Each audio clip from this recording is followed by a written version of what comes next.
Esta es la parte de respuesta de frecuencia. Voy a intentar hacerlo un poco más rápido para que sea más ágil. Entonces, la respuesta de frecuencia es la representación del espectro de salida. Eso es lo importante en esta parte del capítulo. Vamos a ver espectros, es decir, distintas frecuencias en las señales de entrada y cómo eso afecta en un circuito electrónico. En el caso de los amplificadores vamos a ver que las distintas frecuencias, algunas van a pasar como si no hubiera pasado nada y otras van a ser atenuadas o su fase va a verse afectada. Y principalmente, o casi únicamente, vamos a usar diagramas de Bode para esto. Cuando uno usa SPICE, el comando es un análisis AC, que en SPICE aparece como el comando .ac. Ahora, matemáticamente ustedes saben que un sistema, y en particular un sistema electrónico, puede ser descrito con su función de transferencia, TDS, y al cual en el dominio de Laplace ahí existe una entrada y una salida. Y la función de transferencia es simplemente la razón entre ambas, que tiene una parte real, una parte imaginaria o un módulo y un ángulo. Cuando uno usa estas funciones de transferencia en Laplace, lo interesante cuando lo que ocurre con los polos y los ceros, y es decir, donde la función se puede factorizar tanto en el denominador como en el numerador. Y eso ustedes lo conocen. Los polos son aquellos puntos en frecuencia, aquellas frecuencias en que la variable compleja tiende a infinito, porque son las raíces del denominador de la función de transferencia. ¿Ya?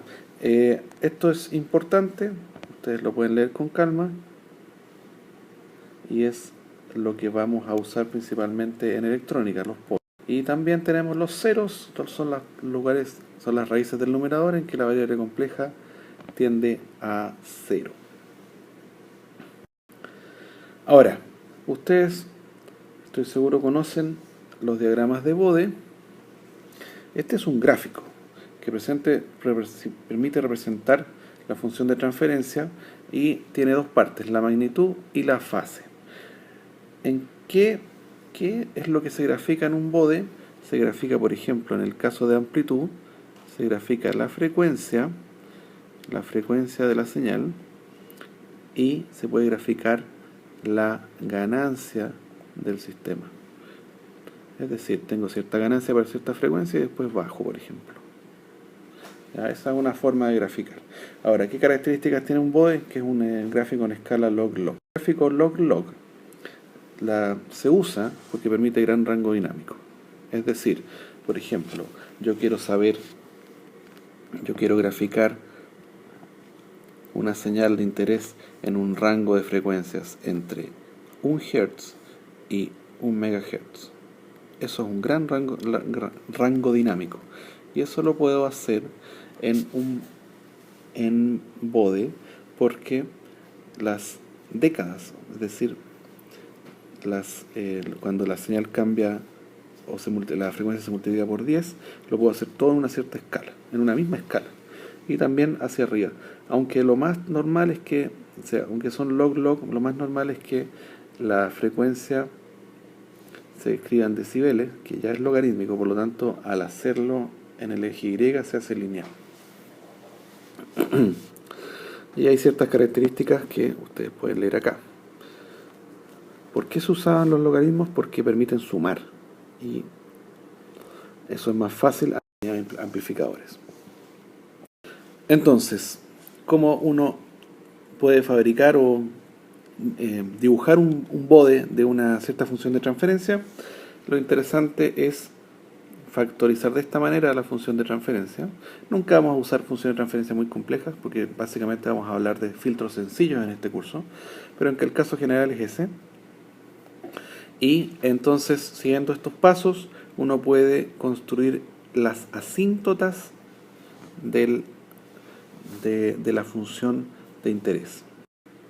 Entonces, cuando la ganancia es constante, el Bode es una línea horizontal a las frecuencias de interés.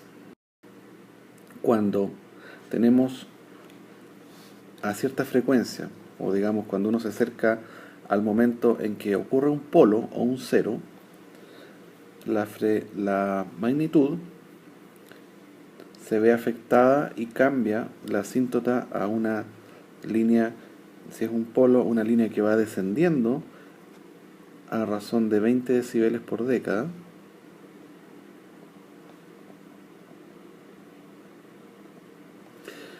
y desciende, es decir, de frecuencias sobre el polo, la magnitud va a ser menor, y en el caso del cero, al revés, sube a la misma tasa, 20 decibeles por década. En el caso de la fase, ocurre un desfase de más o menos 90 grados. En el caso del polo menos 90 grados, el cero más 90 grados. Ahora, cuando uno habla de la función real, se comporta de esta manera, como se ve en esta gráfica, en el caso del polo, y el momento en que la asíntota se encuentra con la frecuencia a la que ocurrió el polo, y uno mide con respecto a la señal, a la magnitud real de la señal, o del espectro de la señal, uno ve los famosos 3 decibeles que representan la frecuencia de corte. Esta es la frecuencia de corte de la señal. Asimismo, en el caso de la fase, alrededor de la frecuencia de corte ocurre el cambio de fase que llega a los menos 90 grados. Y en particular, a la frecuencia de corte ocurre ese cambio en la mitad, 45 grados.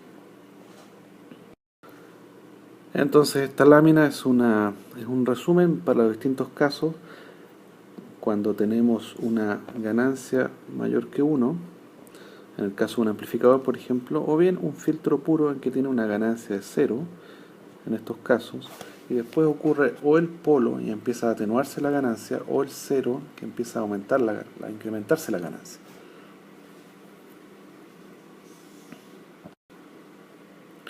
Ahora, cuando uno tiene más de un polo o más de un cero, uno puede construir, dependiendo de los momentos, las frecuencias en las que ocurren estos distintos polos o ceros, uno puede ir fácilmente construyendo la forma del espectro a partir de los conceptos de aumentar o disminuir en 20 decibeles por década. Cada vez que hay un cero, uno aumenta en 20 decibeles por década.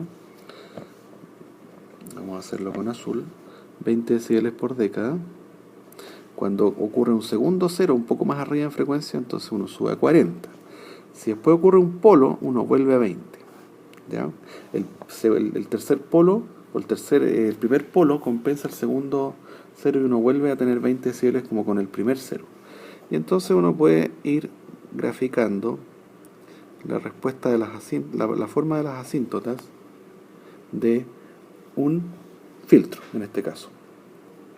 Una característica de un filtro pasabanda sería tener una banda pasante, que sería esta, ciertas frecuencias de interés en las que la atenuación es siempre la misma o la amplificación es la misma, pero a frecuencias menores existe mayor atenuación y a frecuencias mayores también. ¿Ya?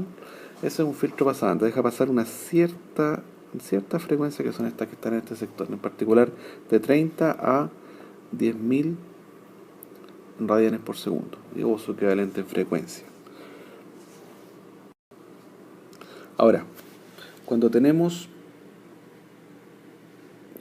polos o ceros complejos conjugados, tenemos este tipo de efecto que guarda relación con la amortiguación. Y aquí hay distintos factores de amortiguación. Y eso es algo que seguramente ustedes estudiaron en señales. Aquí también, por supuesto, vuelvo atrás para explicar esa parte. Cuando tenemos un sistema electrónico que queremos sintonizar muy finamente, queremos que haga de filtro para ciertas frecuencias o bien de amplificación para ciertas frecuencias, yo puedo ajustar ese factor de amortiguación para que este sector de aquí se comporte de la manera que quiero para la aplicación específica electrónicos. También con la fase, dependiendo de la amortiguación en un sistema con polos o ceros complejos conjugados, cuán abrupto es el cambio de fase alrededor de la frecuencia de corte. Vuelvo atrás. Igual en el caso de la fase. Tal vez la fase es más interesante porque si tengo frecuencias cercanas a la frecuencia de interés, por ejemplo aquí, en las cuales no quiero un cambio de fase, yo puedo sintonizar entonces el factor de amortiguación para que la fase en ese sector no cambie todavía, sino que cambie solamente para el rango de interés que podría estar en torno a estos puntos. Solamente acá.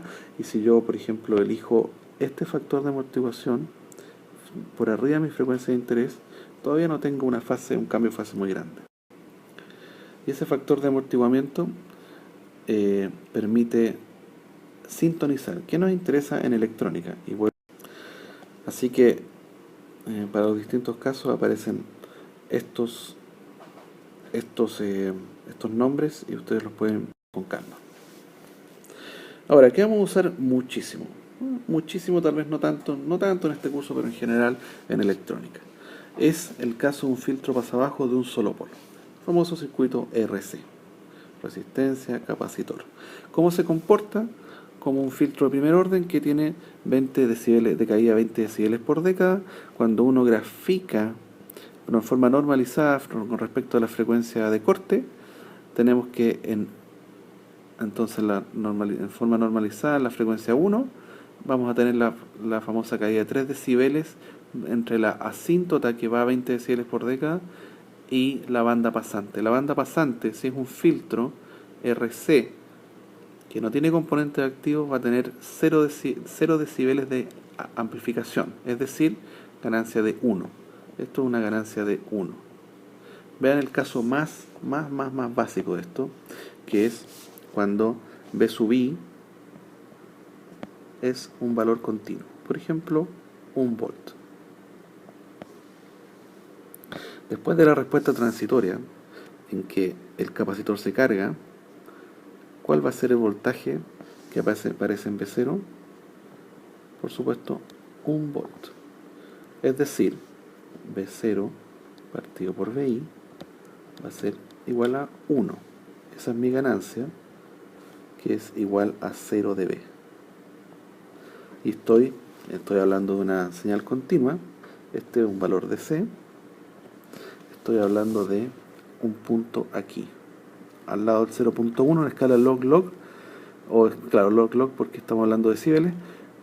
De C está ahí, en el eje. Esos son los valores de C. Si ahora yo empiezo a colocar señales alternas, como sinusoides aquí, en algún momento voy a empezar a ver que la sinusoide se atenúa. Y se los voy a mostrar en la clase con el T-Spice. Voy a ver cómo a frecuencias más altas empieza a existir una atenuación. Empiezan a aparecer puntos más y más atenuados. Y también la fase. Vamos a ver cómo la señal de sinusoide de salida en un filtro, a medida que aumento la frecuencia hacia sinusoide, se va a empezar a trazar con respecto a la sinusoide de entrada. Aquí estamos hablando de una fase respecto a una fase relativa con respecto a la señal de entrada, que es la que en el fondo excita el sistema. Al revés, en el caso del filtro CR, pasa altos, el C está ahora en serie con la carga, vemos que ocurre el efecto contrario. Si BI es un valor de C, B0 es 0, porque el capacitor no deja pasar la componente continua de una señal. Y por lo tanto la ganancia en ese caso es 0. Y en el caso log-log, eso tiende a un valor menos infinito, porque el logaritmo de 0 es menos infinito. Y si excitamos con una señal sinusoidal, vamos a ver cómo a medida que la frecuencia aumenta de la señal sinusoidal, la ganancia, como la razón entre la salida y la entrada, va a aumentar hasta que la ganancia va a ser igual a 1 o 0 decibeles cuando la frecuencia tenga un valor igual o superior a la frecuencia de corte. Y al revés, vamos a ver que la fase al comienzo está adelantada respecto a la señal y después tiende a ser cero. En la frecuencia de corte, para que les quede muy claro, es aquel punto donde la asíntota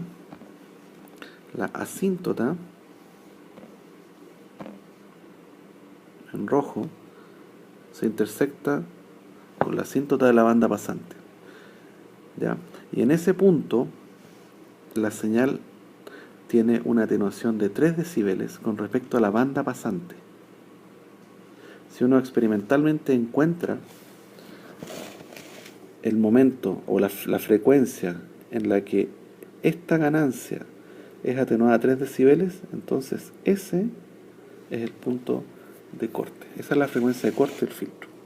Y después, si uno sigue midiendo más arriba, en frecuencias más altas, y uno toma varios puntos, uno va a encontrar que la atenuación es va a razón de 20 decibeles por década. Este punto también es interesante porque es aquel en que la potencia de la señal baja a la mitad. Se puede mostrar por lo que significa 3 decibeles. Y lo pueden hacer como ejercicio. Recuerden, estamos hablando de 20 logaritmo de la ganancia. Y eso en este caso es igual a 3 decibeles.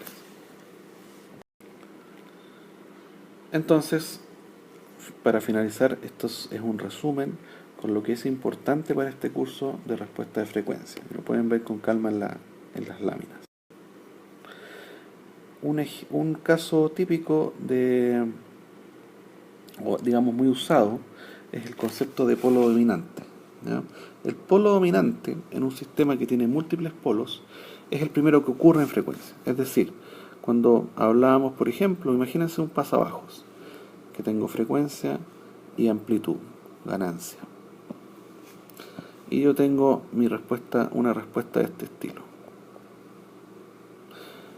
La primera vez que yo voy a empezar a perder ganancia, empezar a perder potencia en la señal, ese es mi polo dominante. Más arriba puede haber otro polo por aquí, tal vez otro polo por acá, pero el primero que ocurre, o sea, el más cercano al origen, es el que me define mi sistema, porque la ganancia a partir de ese punto empieza a comportarse dependiente de la frecuencia. Si se dan cuenta, esto, la parte pasante, este sector de acá, no hay un comportamiento de ganancia que dependa de la frecuencia, hasta cierto punto. Por lo tanto, el polo dominante es el que, si uno quisiera reemplazar el sistema por un sistema de primer orden, es decir, un sistema RC, uno lo reemplaza por un sistema SI, que estos son 20 decibeles por década. No es igual, pero en la parte importante se comporta parecido. Empieza a atenuar donde el sistema en estudio está atenuando. Recuerden, en el dominio del tiempo ahora, un sistema de primer orden como RC se comporta de esa manera. Se soluciona la ecuación diferencial, el capacitor se carga, la corriente disminuye, el voltaje aumenta, y esta es la forma de modelar el comportamiento del voltaje o la corriente en el tiempo. Y estos puntos significativos en términos temporales son útiles cuando uno diseña. Si uno necesita que el valor de la exponencial sea menor al 1%, al 0,1%, uno tiene esta constante de tiempo que guarda relación con RC, es igual a RC de hecho, nos permite definir o tener parámetros de diseño para para que se cumplan las especificaciones temporales de la señal.